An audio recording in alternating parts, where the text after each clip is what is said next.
quero agradecer antes de tudo o convite, né, para o Adriano, dizer que é uma satisfação estar aqui presente e participando desse encontro dos CIES e continuar algo que já teremos chance de avançar falando do encontro de João Pessoa.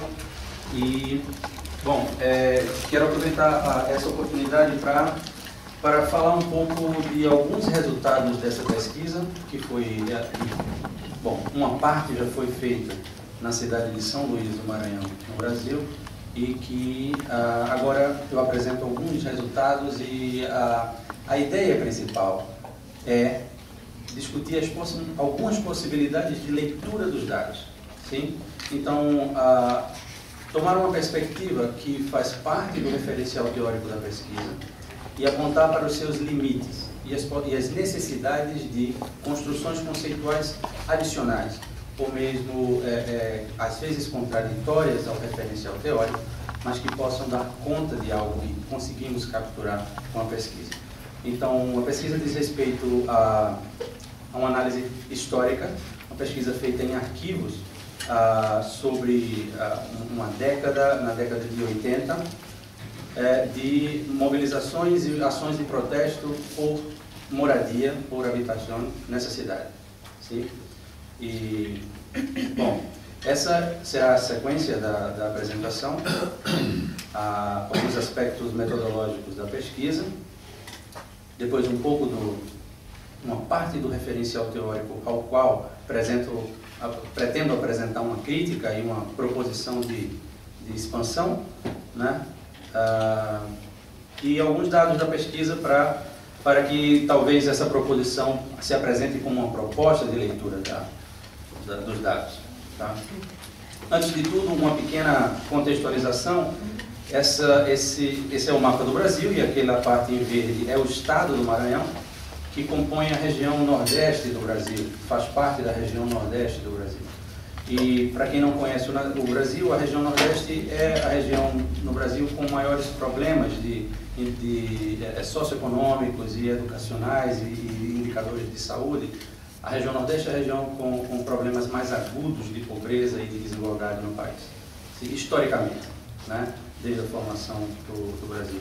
E ainda assim, dentro do Nordeste, o estado do Maranhão, juntamente com o estado do Piauí, que está ao seu lado direito, né, apresenta indicadores muito críticos socioeconômicos, indicadores socioeconômicos muito complicados. Entre eles, além de questões de saúde de crianças, problemas de saúde materna, infraestrutura na área de saúde, também problemas de educação, com um índice de analfabetismo muito alto, entre as maiores taxas do país, né? Renda per capita também abaixo da média nacional, tá? E, além disso, um problema urbano e habitacional muito agudo, muito grave, né? E especificamente chamando a atenção para esse aspecto do déficit habitacional, que resolvemos, dentro de uma pesquisa que envolve outras ações, o levantamento histórico seria sobre ações de protesto por moradia no período da vigência do regime militar no Brasil, e por isso precisamos recorrer a diferentes fontes de dados, né, para poder um pouco compensar pelos vieses, os bias das fontes de dados, e eu vou apresentar em seguida onde seguimos para fazer isso. A pesquisa, então, abrangeu um período que vai de 1979 a 1989, tá?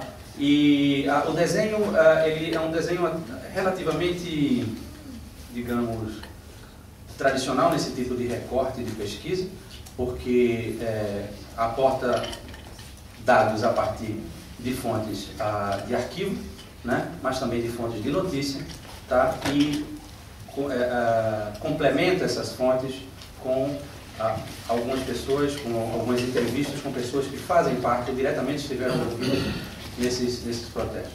Tá? Então, de certa forma, com esse levantamento, cobrimos praticamente a cidade inteira, ou pelo menos nos bairros em que as ações de protestos por moradia aconteciam de forma mais aguda e mais frequente. Foram 11 bairros ao todo, e foram selecionados 41 casos que eram os mais frequentes em todas as fontes. Então, aqueles que se repetiam dentro das fontes, porque algumas delas tendem a sobre-registrar certos aspectos, outros tendem a subregistrar. Então, o vínculo entre várias fontes de informação faziam com que pudéssemos perceber aquelas que apareciam com mais visibilidade nos registros.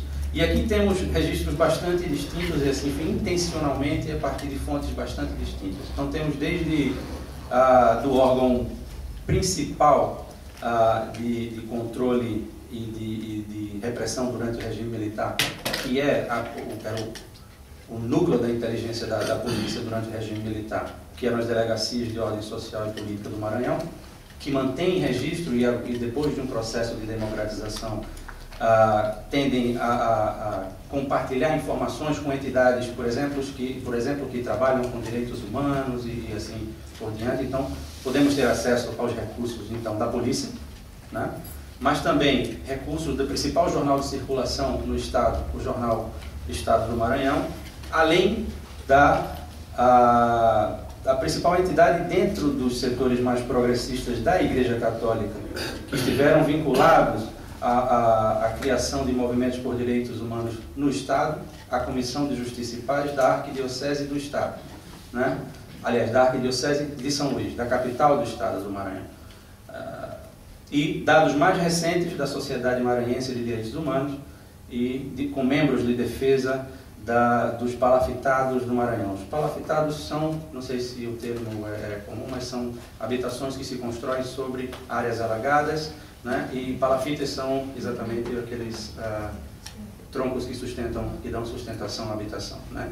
Então tem um movimento bastante ativo na cidade do Maranhão e alguns membros centrais desse movimento que estiveram presentes, né, desde toda essa mobilização e protesto desde a década de 80. Bem, aqui eu queria simplesmente, rapidamente, tratar um pouco de parte do referencial teórico utilizado para ler essas ações de protesto, né, mas que representa também um certo modelo de análise histórica e de arquivo, né, sobre ações de protesto, né. O que se conhece como contention politics, ou em alguns outros momentos se chama do polity model, né, que se centra na figura de autores como Charles Tilly ou Sidney Terrell, que trabalham com uma perspectiva eminentemente política da atuação dos movimentos sociais e de ações de protesto. Representa um tipo de análise que parte de um desenho de pesquisa eminentemente com um viés extremamente, digamos, bastante estreito, mas que vai assumindo um caráter político e histórico, principalmente a partir do trabalho desses dois autores. Então, os movimentos sociais eles são concebidos fortemente como sendo elementos integrantes de sistemas políticos institucionalizados, né, onde aparece claramente a configuração contextualizada de uma sociedade política em que os descontentes, né, se mobilizam estrategicamente para conseguir melhorar a sua situação em ações de conflito, em ações de disputa. Tá? Um tipo de análise que promoveu categorias como estrutura de oportunidades políticas, ciclos de protesto e o conceito de repertório de ações coletivas. Essa elaboração mais conceitual presente nesse modelo de análise, a gente percebe claramente que, por exemplo, o conceito como estrutura de oportunidades políticas aponta, né, para elementos do contexto mais amplo em que os movimentos surgem, emergem e somem, né, mas principalmente em termos de aspectos do ambiente político que dificultam ou facilitam a formação de ações coletivas. Esse é o principal, né, digamos, tentativa de explicação a partir de estruturas de oportunidades políticas.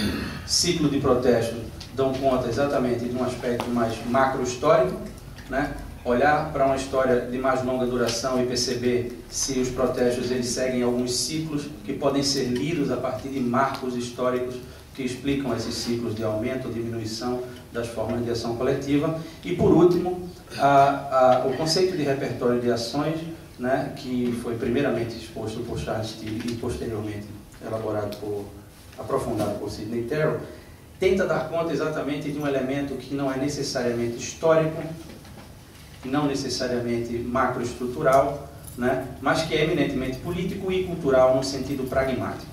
Tá? Então, a ideia de repertório de ação procura, dentro desse modelo de análise, dar conta exatamente de um elemento prático-cultural. Né? A maneira e se refere exatamente à maneira pela qual as pessoas agem em conjunto, em busca de interesses compartilhados, acionando uma série de rotinas apreendidas, compartilhadas, e que são desenvolvidas através de um processo constante de escolha, de negociação e construção de ações prático-discursivas. Né? Então a gente vê claramente que, na tentativa de dar conta de um certo déficit cultural dentro do modelo de análise, se partiu para uma noção de cultura bastante pragmática, num conceito que tenta operacionalizar aspectos de formação de significado, de discurso, né, de enquadramento ideacional de problemas. Tá? Essa é a principal ideia que está presente aqui. É a esse conceito especificamente que eu gostaria de colocar a pesquisa como uma possibilidade de expandir a possibilidade de leitura, não necessariamente jogando fora a ideia de repertório, mas modificando a ideia de repertório.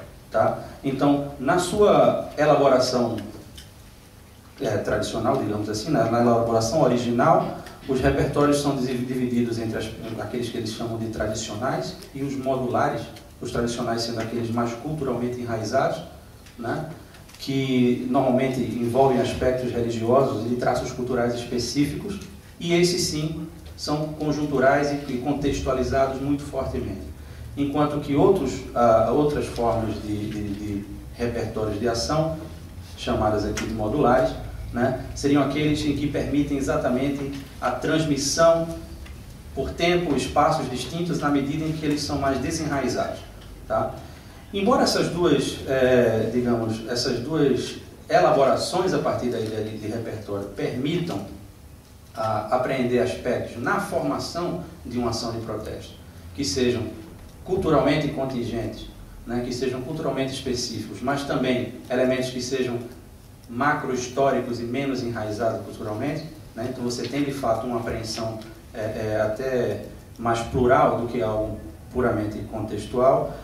Nos parece, na leitura dos dados que fazemos, nos parece que é necessário ainda descer um nível abaixo para poder perceber dinâmicas muito mais particulares que dão sustentação à formação desses repertórios e que dificilmente na literatura teórica sobre isso chega a aparecer. Então, para a nossa leitura tivemos os dados, essa maneira de ler nos diz algo, mas nos diz algo sobre a superfície de como esses atores se organizaram naquela época, naquele tempo, para dar corpo a uma ação de protesto. Né? Aí, nesse sentido, apontamos para a necessidade de elaborações conceituais adicionais, que extrapolem um pouco a estreiteza desse limite conceitual. Né? E é o que vamos apresentar à medida que apresentando alguns dos dados.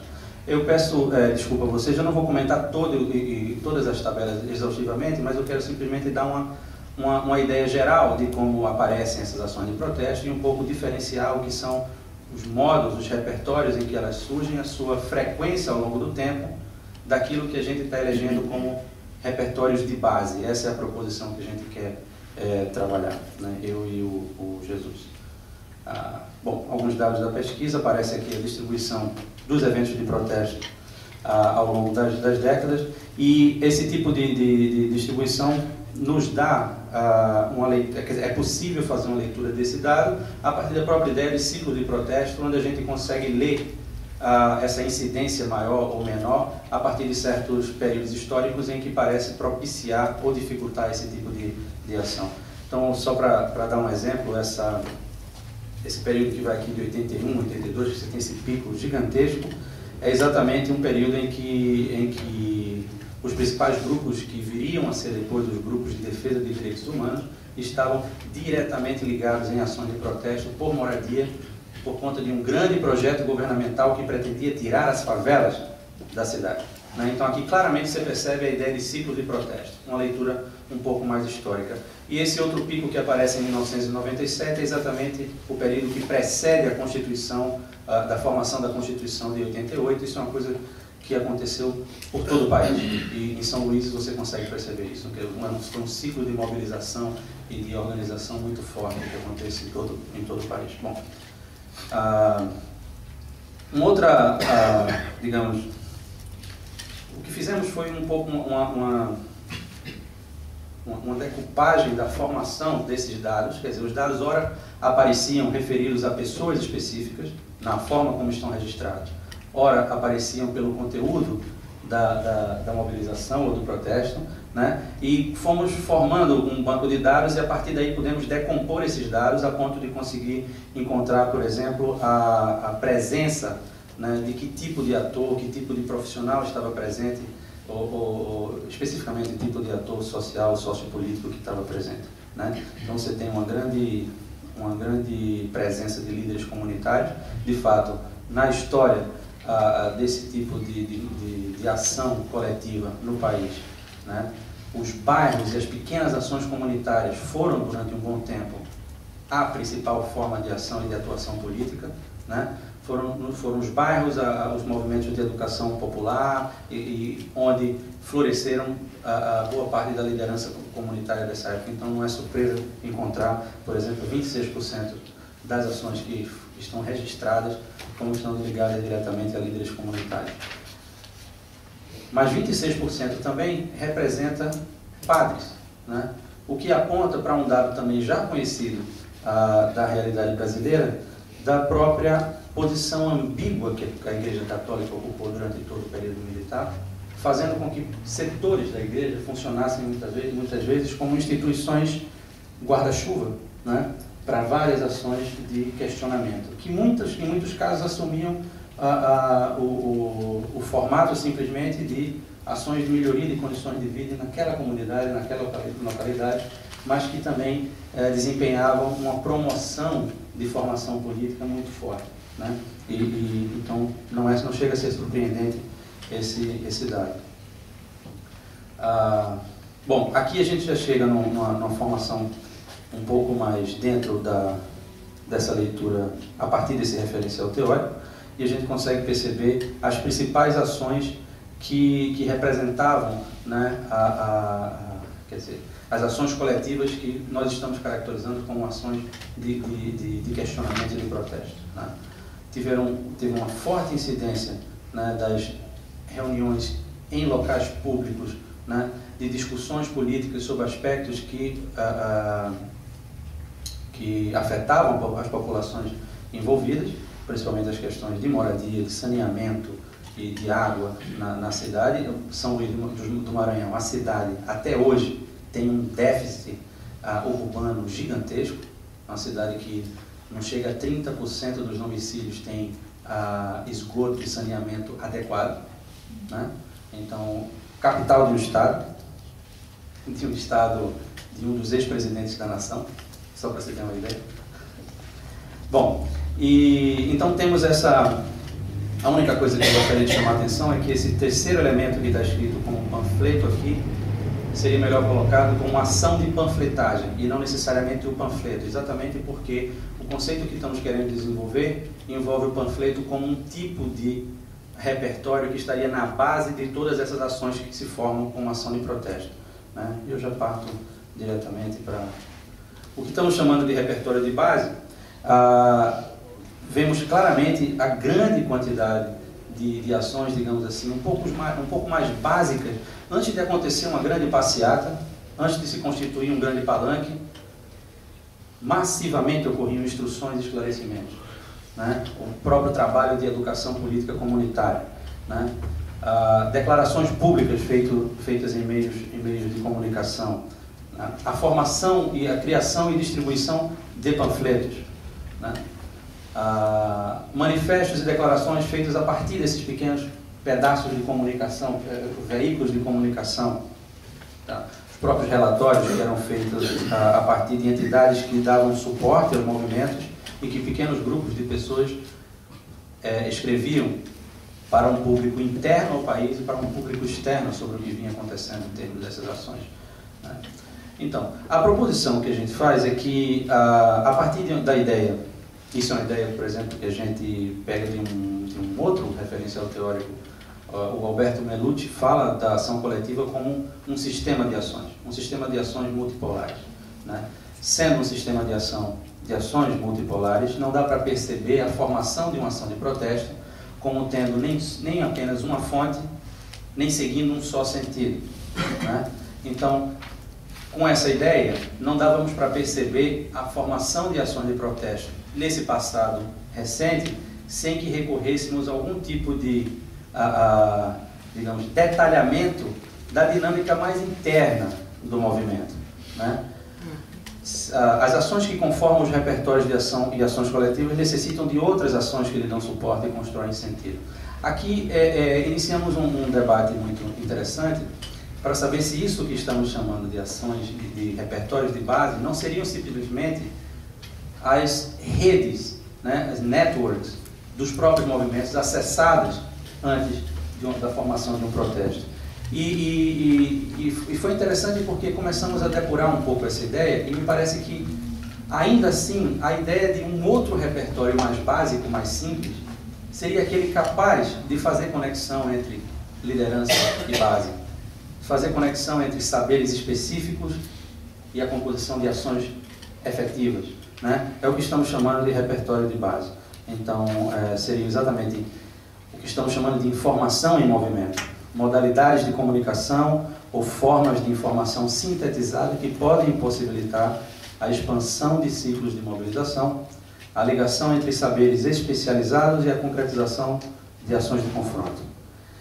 Esses repertórios de base teriam a capacidade não só de conformar ações específicas, mas também de produzir enquadramentos ideacionais, ou essa ideia de frames, né, que também entra numa análise cultural da formação dos protestos, referidos a situações, problemas e adversários potenciais, e de articular conteúdos de experiências específicas. Com isso, estamos chamando a atenção especificamente para uma dinâmica interna na formação dos protestos, né, lidos a partir de uma pesquisa histórica, como se viu, né, mas que tenta dar conta exatamente de ações mais simples, mais cotidianas, como os tais repertórios, que o Tilly quis ler como algo que muda lentamente ao longo da longa duração da história, é de fato construído no cotidiano desses atores, né? Me parece que usar como muito tem sido usado e está crescentemente sendo usado esse tipo de abordagem no Brasil, simplesmente a ideia de ciclos de protesto e repertórios de ação, numa pesquisa histórica, chega-se a tocar um pouco abaixo da superfície do que ocorre, né? É necessário recorrer a outras formulações para que se consiga perceber um certo sentido do que ocorre no cotidiano da formação desses repertórios. E assim, o que de fato estamos propondo aqui é uma ideia ainda preliminar, tá? Que seria essa ideia dos repertórios de base que dão sustentação à formação dos repertórios amplos, das modalidades de ação que normalmente são vistas, né, e que de fato se renovam tão lentamente ao longo da história, tá? Eu vou ficar por aqui. Eu queria um pouco, é uma proposição, e sendo uma proposição, ele já cumpre o papel de uma pequena provocação, né, também. Muito obrigado.